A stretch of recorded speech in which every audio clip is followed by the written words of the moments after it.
ख़बर शामिल कयूं था। ॾेरकी खां ॾेरकी वेझो मुबैना तौरु अगवा थियल घरवारी ऐं पुट जी बाज़ियाबी लाइ पोरियत जो एहतजाज। एसएसपी घोटकी ऐं आला अख़्तियारनि खां तहफ़्फ़ुज़ ऐं इंसाफ़ फ़राहम करण जो मुतालबो।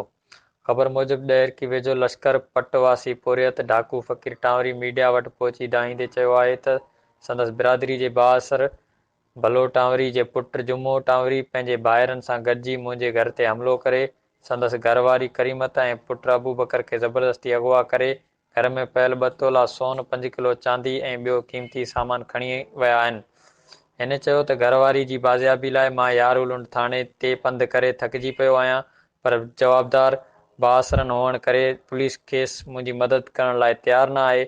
हिन एसएसपी घोटकी ऐं आला अख़्तियारनि खां मुतालबो कयो त संदसि अगवा कयल घरवारी करीमत ऐं पुट अबू बकर खे बाज़ियाब कराए खेसि तहफ़्फ़ुज़ ऐं इंसाफ़ फ़राहम कयो वञे।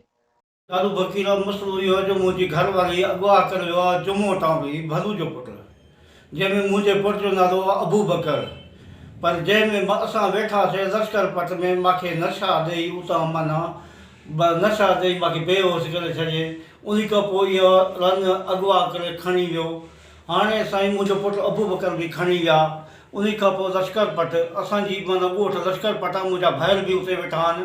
पर हिन टाइम ते मां वेठो आहियां पाग टांवरी वटि, उनजो पुट जो नालो रहीम, उनजे पाड़ में वेठो आहियां। मां बचा वञी छॾिया आहिनि पंहिंजे ॼाटले वटि, उनजो नालो आहे रियाज़।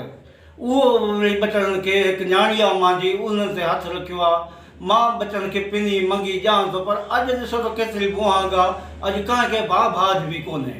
उन में हाणे असां अर्ज़ु कयूं था हुकूमत ॿुधे, इहे जेके माना गिरफ़्तार थिया वञनि जुमो ऐं जेके भलू जा पुट ममदो ऐं ॿियो इहो ममदो जुमो अमीरो रबन भलू पाण, इहे सभु जेके आहिनि सभु माना अंदरि था वञनि।